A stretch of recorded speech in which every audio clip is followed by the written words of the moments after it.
Assalamualaikum warahmatullahi wabarakatuh. Selamat sore teman-teman semua.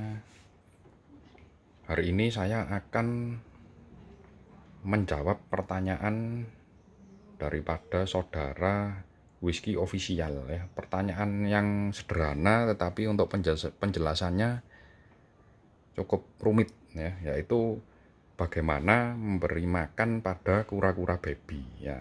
Oke, saya contohkan ya teman-teman ya. Jadi saya kalau kura-kura yang baby bener itu nggak ada ini ya.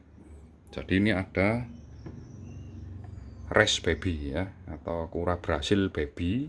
Ini usianya ya lebih dari 2 minggu ini pastinya. Kalau ini yang juvenil ya, atau memasuki masa remaja, ukurannya di atas 5 cm. Kalau ini Kinosternon subrubrum ya, jadi usianya mungkin hampir 1 bulan ya teman-teman ya, hampir 1 bulan. Jadi kalau baby banget yang baru netes saya belum ada, karena belum ada yang netes jadi nggak bisa nyontoin. Cuman sekedar sekedar sharing aja, kalau kura-kura baby yang baru netes itu memang kebanyakan butuh waktu untuk makan. Karena kenapa? Begitu netes mereka masih ada sisa yolk egg ya. Yolk egg itu artinya ari-ari ya, isinya itu adalah cadangan makanan. Nah, ini yang saya contohkan ada 2 ya, res sama Inosternon subrubrum. Kenapa saya kasih contoh 2? Karena kondisi babynya itu beda teman-teman ya. Kalau red ear slider atau Brasil ini begitu netes yolk egg-nya masih besar, jadi butuh waktu selama 7 sampai 14 hari untuk kempes. Nah, sebelum kempes mereka tidak akan makan teman-teman, karena kenapa? Masih ada cadangan makanannya ya. Jadi yolk egg itu isinya cadangan makanan ya. Kalau untuk Kinosternon subrubrum babynya itu begitu netes yolk egg-nya udah kempes, jadi sehari 2 hari mereka sudah bisa langsung makan. Oke, makanan apa yang aman untuk kura baby ya? Yaitu saya pakai pelet ini teman-teman, pelet koki ya, ikan koki atau goldfish ya. Ada 2 merek yang saya pakai. Yang pertama ini Hikari ya, Hikari Fancy Goldfish ya. Ini untuk ikan mas atau ikan mas koki ya, koki bukan koi ya. Yang kedua ada Takari ya. Ini secara harga beda ya. Tentunya Hikari ini memang lebih mahal. Ini segini ini saya beli 85.000 ini ya di toko di Malang. Kalau ini meskipun lebih banyak isinya, ini cuman 7.500 ya. Kenapa? Karena saya tidak akan memanjakan kura-kura saya. Jadi sewaktu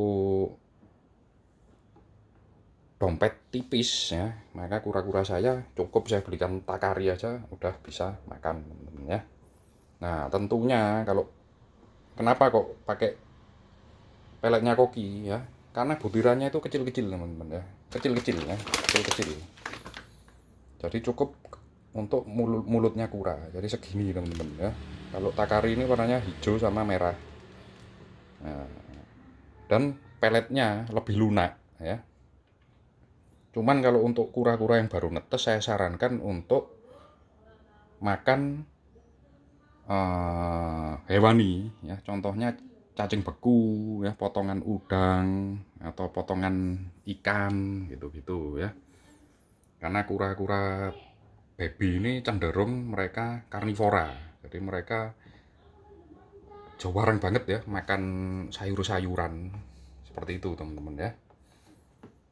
Dan kalau memberi makan ya tentunya secukupnya ya. Oke, baik, kita kasih contohnya seberapa banyak ya. Ini ukuran 5 cm ya, 5 cm ke atas, ini ada yang 6 cm. Takarannya segini teman-teman ya, dikira-kira aja, udah dikira-kira ya. Kalau kura-kura kecil ini babyan ini sehari saya 3 kali ya. Bukan mau makan sehari 3 kali. Nanti ganti air setiap kali makan ya 2 jam sampai 3 jam setelah kura-kura itu makan ya, habis nggak habis harus diganti airnya ya, karena kalau nggak ganti air mereka nanti gampang terkena jamur teman-teman ya, kena penyakit jamur ya, seperti itu ya. Oke, segini ya, ini saya beri ya, secukupnya aja teman-teman, segini ya. Nah, cara beri makannya segini ya, karena kuranya masih kecil ya, nggak sebanyak yang ini teman-teman ya, dikira-kira aja ya, kira-kira segitu ya, nggak tahu ini takarannya. Di sini habis nggak habis biar mereka makan teman-teman ya. Nanti setelah 2 sampai 3 jam kita ganti airnya. Jadi untuk kura-kura yang kecil gini nih harus sering-sering ganti air teman-teman ya. Kalau bisa air hangat ya, kecuali nah ini ya, ini Kinosternon subrubrum. Kalau makan dia bersih banget ya. Ini makannya bersih ini teman-teman. Jadi sampai habis. Jadi mungkin saya ganti air itu 2-3 hari sekali ya. Jadi beda, terbalik jadinya. Kalau ini sehari 3 kali ganti air ya, yang res ini. Nah, untuk yang subrubrum ini 2 sampai 3 hari sekali ya. Jadi ini kura yang cukup ngirit ya, makannya juga ruwakus ya. Ya segini aja ini ya. Ya boleh kita ganti tiap hari ya, misalnya pup atau apa itu lebih baik. Dan ini gantinya pakai air dingin untuk Kinosternon subrubrum ya. Kalau res baby kayak gini nih, sebisa mungkin pakai air hangat. Gitu teman-teman ya. Oke. Kenapa saya pilih hikari ya? Salah satunya karena proteinnya lebih tinggi ya, 45%. Seperti yang kita tahu bahwa kura-kura baby itu lebih ke karnivora, maka kebutuhan proteinnya makin tinggi ya. Nah, saya pilih ini karena proteinnya ya. Semoga mencukupi ini ya, mencukupi untuk kebutuhan harian mereka. Juga ada vitamin A, vitamin D, vitamin E ya. Macam-macam ya. Nah, kenapa ini kok murah yang Takari ya? Tapi saya tetap beli ya. Harus survive, kura-kura itu harus nurut sama tuannya ya, nggak menyengsarakan. Nah, ini proteinnya cuman 30%, jauh banget ya teman-teman ya. Makanya dia lebih murah ya. Meskipun kandungan vitamin, mineral sama vitamin B kompleksnya tetap ada ya. Jadi ini bisa jadi pilihan yang bagus ya, bagus untuk dompet maksudnya ya. Oke. Lalu ini udah kita bahas peletnya ya, peletnya. Ini sebetulnya saya biasanya pakai cacing beku, tapi cacing bekunya habis. Saya variasi ya. Sehari ini, besoknya cacing beku ya, nggak apa-apa. Lalu kura-kura baby itu butuh protein teman-teman ya. Jadi butuh vitamin ya, terutama vitamin B kompleks ya. Saya biasanya pakai ini teman-teman ya. Nah, apa ini? Fish oil. Ini biasanya untuk obat ikan teman-teman ya. Vistality yang warna oranye ya. Nah, ini isinya vitamin ya. Ini bukan antibiotik ya. Riboflavin itu vitamin B2. Kalau pyridoxine vitamin B6 ya. Nikotinamid ini vitamin B3 ya. Nah, vitamin ini masuk ke dalam vitamin B kompleks namanya teman-teman ya. Fungsinya untuk kesehatan pencernaan, kesehatan kulit, saraf, otak, dan pembentukan darah ini teman-teman ya. Jadi ini bukan antibiotik, jadi bisa dipakai untuk harian ya. Saya pakai ini nggak tiap hari ya, jadi dalam 2 hari atau 3 hari sekali ya. Kalau gede ini biasanya saya kasih 4 tetes ya, 4 tetes ini, 3-4 tetes cukup ya. Kalau yang kecil gini 2 tetes saja cukup ya. Nah, ini tempatnya lebih gede, mungkin 3 tetes cukup. Nah, fungsinya apa ini teman-teman ya? Mengingat kura baby itu bukan bukan miniatur kura-kura dewasa ya. Maksudnya beda secara pertumbuhan organ ya. Organnya masih muda ya, daya tahan tubuhnya masih tidak sebagus kura-kura dewasa ya. Jadi mereka ini salah satu individu yang beda teman-teman ya. Jadi meskipun dia misalnya apa ini Kinostenos subrubrum baby ya, sama dewasanya itu beda, yaitu baik secara metabolisme, secara pertumbuhan, secara kebiasaan juga beda teman-teman.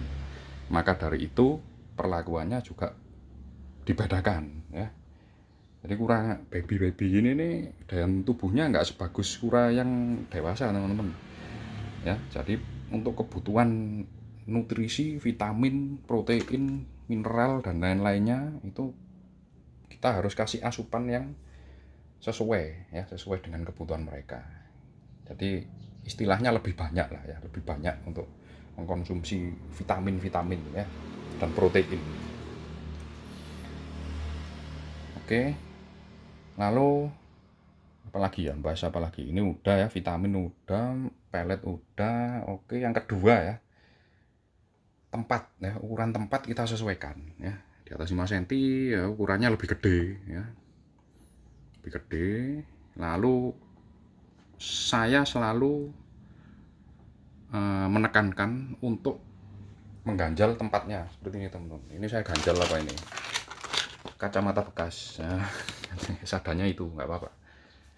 Tempatnya miring ya, di tempat yang lebih dalam ya. Ini kalau bisa lebih tinggi dari karapasnya, tapi dia ada permukaan daratan ya.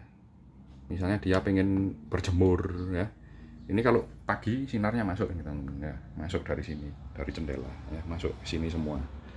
Nah, maka dari itu mereka butuh vitamin D ya untuk membantu penyerapan kalsium mereka. Maka dari itu harus jemur ya.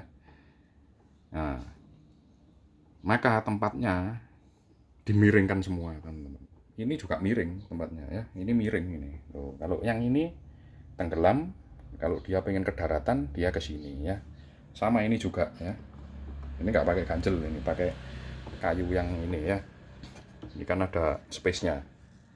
Posisinya miring teman-teman. Usahakan ada daratan, ada tempat air setinggi karapasnya ya, supaya mereka bisa milih ya, dan tidak sinking. Takutnya apa, kura kecil ini alias baby itu kalau terbalik ya, kondisi dia lemah, dia sulit untuk kembali ke posisi semula. Akhirnya dia tenggelam ya, banyak masuk air, akhirnya bisa mati ya.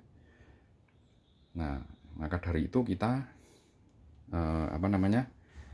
kita akali ya, kita modifikasi tempatnya. Mas selalu miring, ini miring. Oh ya, miring. Ini miring ya. Itu. Jadi untuk kura baby itu. Jadi saya jelaskan nggak hanya cuman cara makannya apa aja enggak, tapi plus kebutuhan nutrisi mereka, tempatnya ya, kualitas air harus kita perhatikan, karena nggak cukup kita melihara kura hanya dengan makanan saja ya. Tentunya harus mendekati habitat aslinya atau kebiasaan aslinya, dan kita harus tahu karakter masing-masing kura ya. Seperti itu teman-teman ya. Oke, baik, saya rasa udah cukup jelas ya. Nanti bisa, kalau ada pertanyaan lagi monggo silahkan tulis di kolom komentar ya. Nanti kalau memang saya ada waktu dan saya bisa menjawab, nanti saya akan bikin videonya lagi. Oke, terima kasih teman-teman semua atas perhatiannya. Selamat sore. Assalamualaikum warahmatullahi wabarakatuh.